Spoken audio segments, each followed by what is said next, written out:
One of the things you'll be working on is your curriculum research project. And this takes some reflection first, thinking about what you teach and how you teach it. Are there ways you could make it more developmentally appropriate? Can you put in some movement? Can you put in more visuals? We want to think about VAC, which is the visual, auditory, and kinesthetic parts of our teaching. And sometimes those curriculums out there, that's not built in. So we need to incorporate those things in our teaching. For example, if you wanted to think about a visual for a reading strategy, you might come up with either an anchor chart, or maybe you have some way that you want the kids to show that with their hands or gestures. Those are always really good strategies to use. So as you reflect, I want you to think about also your schedule. How long are you having kids sit on the carpet? Dan St. Romain, he's someone who does a lot with working with children's behaviors, and he says that we should look at the age of the child, and their attention span, or being able to sit at one time, is their age plus or minus 2. So if you think about, you teach first graders, they might be 6, so maybe their attention span before they need some sort of movement or callback or something is that it's either 4 minutes or 8 minutes. And I know many of you in your curriculums, you have them doing a lot of whole group things for long periods of time. And so I want you to just reflect on that as you're teaching and think about, how could I break it up? How could I get them moving? One of the best things that I did when I was teaching kindergarten, I just felt like I cannot have them sit on this carpet for 30 minutes, even if I'm having them signal, even if I'm having them do a little bit of moving. So I changed my schedule around, and so I would do a mini lesson. So maybe I would do the word work part of my lesson, and then we would go to do a small group rotation, and they would be at their stations if they weren't in my small group. And then we would clean up, and we'd come back and do another mini lesson, and that might be my shared reading. And then we would again go to another small group, and then we'd come back and maybe do another piece of our curriculum depending on what the day was. It saved my life.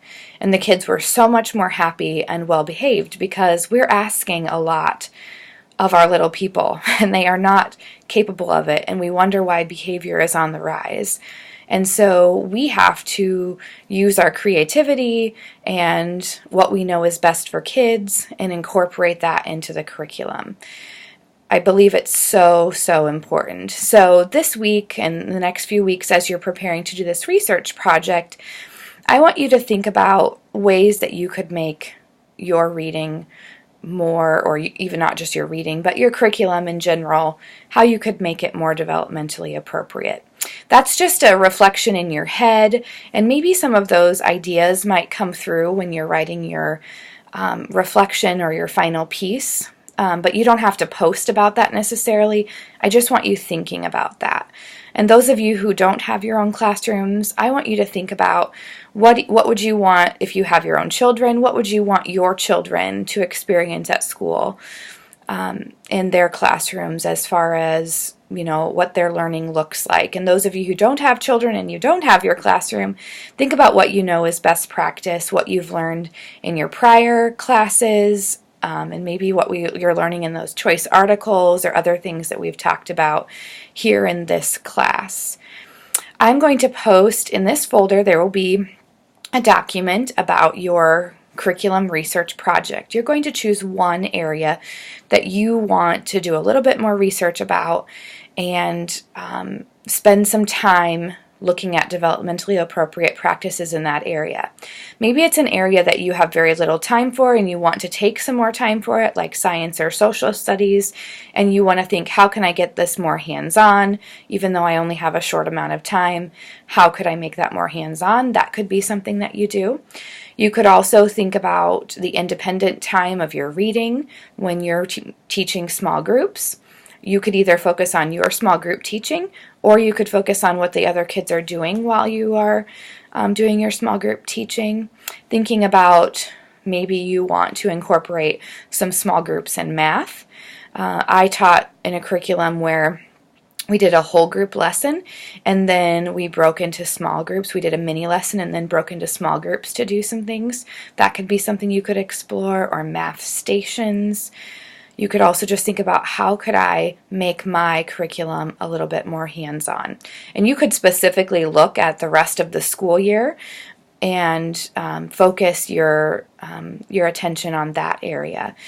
You're going to need to use at least 3 sources, and those could be a website, it could be a book, it could be the books that you purchased for this class.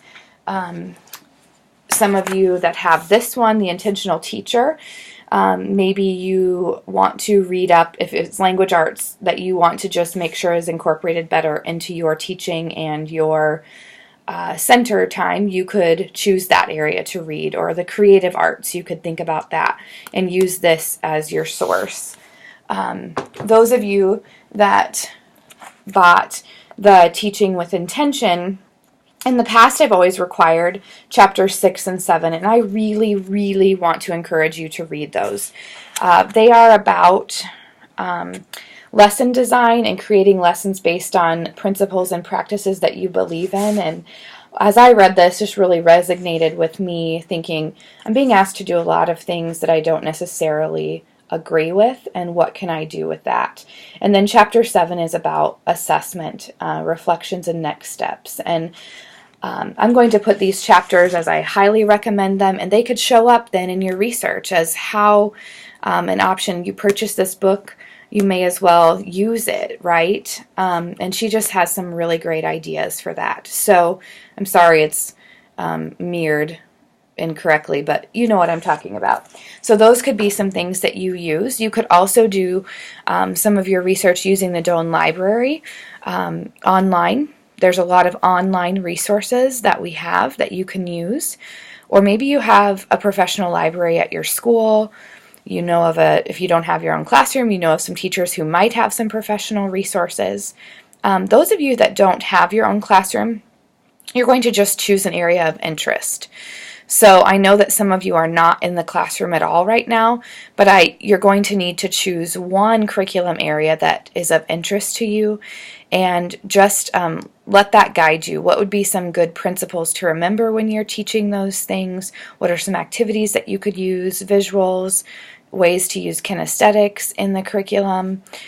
That's what you're going to focus on. Again, if after you read that document explaining it, if you have any questions, please feel free to let me know. I'm here to help you and work together with you.